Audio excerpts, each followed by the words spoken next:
Bueno, hoy les hablaré sobre los circuitos eléctricos. Una breve introducción a los circuitos eléctricos es de que estos se basan en cómo antiguamente fue transportada el agua hacia las poblaciones cercanas. Estos mecanismos sirvieron como modelo para desarrollarse lo que ahora conocemos como circuitos eléctricos. Si nos ponemos a ver, el hecho del transporte del agua tiene mucha similitud con los circuitos eléctricos. El hecho de que en un circuito haya una resistencia y el hecho de que en el transporte de agua puede haber alguna incomodidad, por decirlo así, en el transcurso del transporte del agua. La resistencia hace que la corriente que es transportada sufra algunos cambios, igual que si hay al igual como que si en el transcurso del camino del agua haya un desnivel en el terreno. Eso lo que va a hacer es disminuir o en algunos casos aumentar la intensidad de la corriente. Esta similitud se ve desde principios de la historia, ya que la corriente de agua se basa en los mecanismos de transporte del agua. No. Esta similitud se ve desde principios de la historia, ya que los circuitos eléctricos se basaron en algunos principios del transporte de agua, y en la actualidad el transporte de agua se basa en los principios y leyes de los circuitos eléctricos. La ley de Ohm.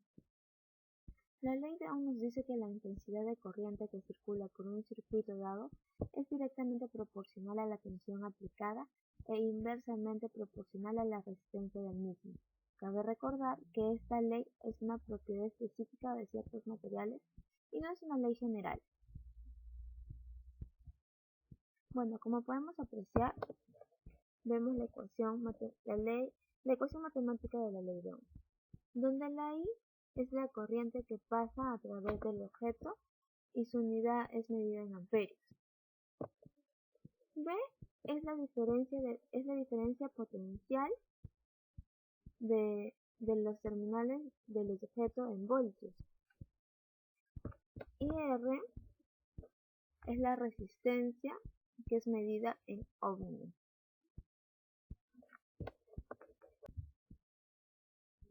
Bueno, como podemos apreciar en este circuito eléctrico, está en serie. ¿Por qué? Porque las diferentes resistencias que vemos están en una sola línea.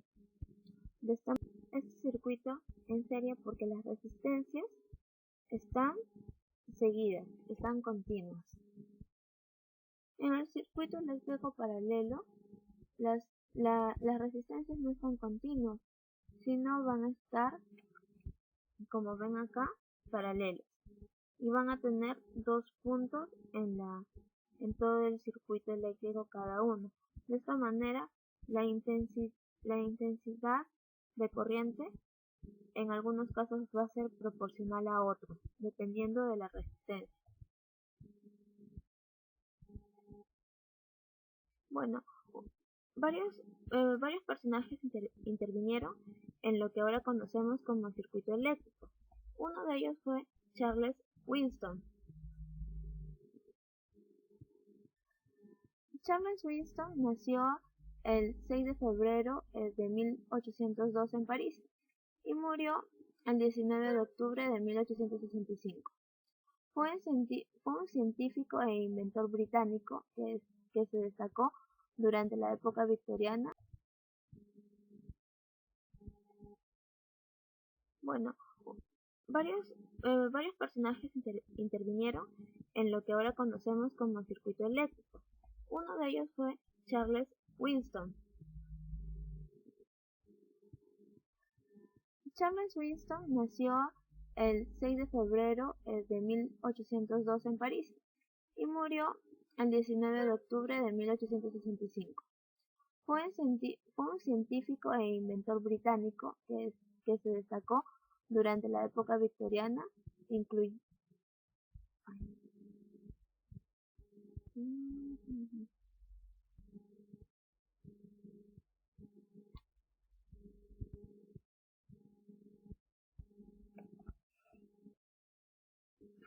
Entre sus inventos podemos ver el Freiburg de codificación, que es una manera de codificación.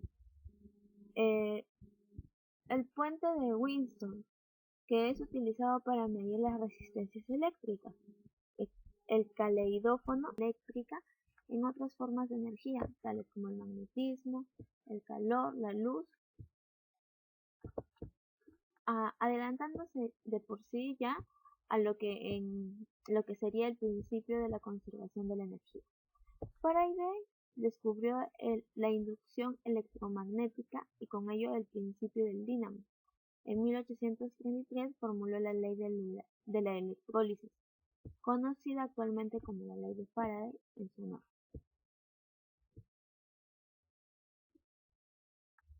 Faraday a los 11 años se encontraba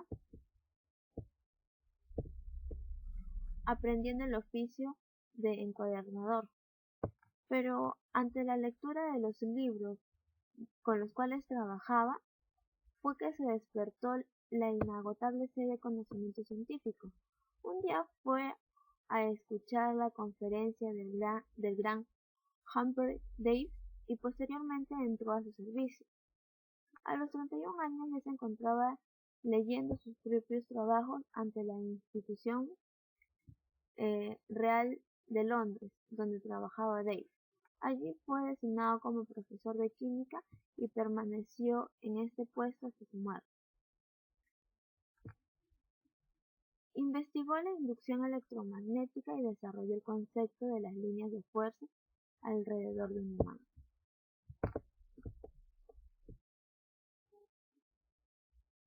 George Simon Ohm.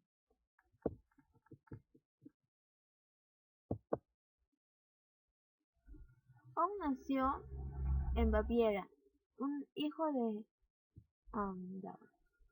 el mayor de 7 hermanos. Abandonó temprano sus estudios en la Universidad de Erlangen, pero regresó en 1811 y obtuvo su doctorado y la primera de varias modestas enseñando matemáticas, pero fue mal pagado. Para mejorar su suerte, se lanzó a la investigación eléctrica en cada oportunidad permitida ante las enseñanzas que dictaba. Y sus esfuerzos culminaron en su famosa ley de Ohm. En el medio de su trabajo fue fuertemente criticado, pero afuera de su trabajo fue pero durante su curso de la vida, Ohm recibió la fama de vida.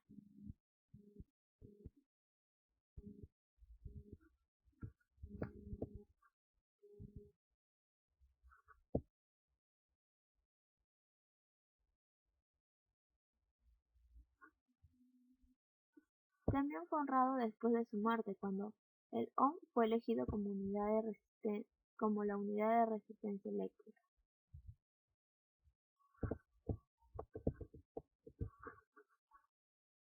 Thomas Alva Edison. Thomas Alva Edison nació el 11 de febrero de 1847 en Milán, siendo el séptimo hijo. Cuando Thomas Alva Edison tenía 7 años de edad, su familia se trasladó a Michigan porque su padre había sido contratado como carpintero en el fuerte militar de Gratiot. Cuando Edison comenzó a ir al colegio, sus profesores lo catalogaron de mal estudiante y por ello fue expulsado 3 veces, ya que lo consideraban un retrasado. Ante eso, su madre se dedicó a la educación de su hijo. El único problema físico que afectaba a Edison era una sordera parcial provocada por la fiebre escarlatina que había padecido cuando era más pequeño. Cuando tenía 10 años, ya había instalado un laboratorio químico pequeño en el sótano de su casa. En un día, en uno de sus experimentos, su madre se cansó por los fuertes olores desagradables que emanaban. Ante ello, lo mandó a buscar trabajo.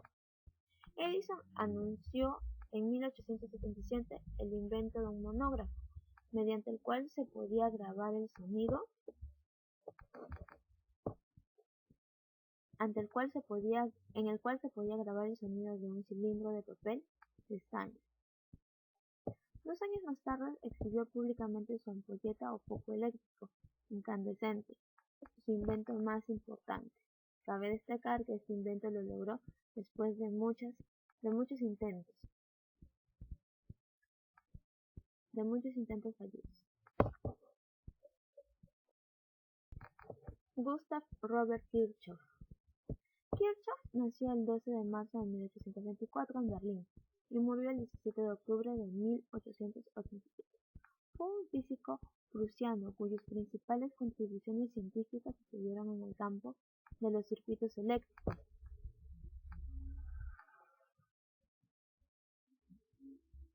La teoría de las placas, la óptica, inventó el espectroscopio y junto con Robert Bunsen descubrió el rubidio y el cesio por métodos espectrales.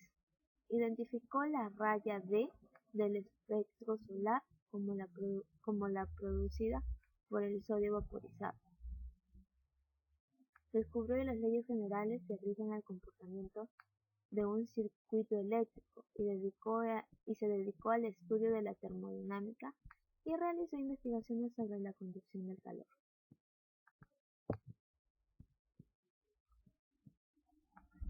Estudió los espectros del Sol, de las estrellas y de las nebulosas, confeccionando un atlas del espacio y demostró las relaciones existentes entre la emisión y la absorción de la luz por los cuerpos incandescentes. Kirchhoff propuso el nombre de radiación de cuerpo negro en 1862. Es responsable de 2 conjuntos de leyes fundamentales, en la teoría clásica de circuitos eléctricos y en la emisión térmica.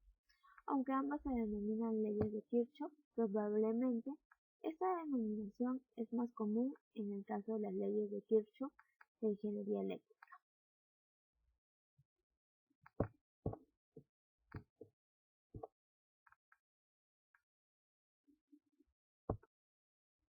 Bueno, hemos concluido y con el presente trabajo se puede conocer cómo la naturaleza tiene más de una cosa en común, como en comienzos de la historia, de cómo los conocimientos del transporte de agua ha influido en el circuito eléctrico y cómo ahora las leyes y conocimientos relacionados con el circuito eléctrico son usados en el transporte del agua y la generación de la electricidad mediante la fuerza. Hemos visto parte de la evolución de la ingeniería y cómo esta ingeniería hemos visto la evolución y la historia, en especial de los personajes que han influido en el avance, que han influido en lo que ahora conocemos circuito eléctrico.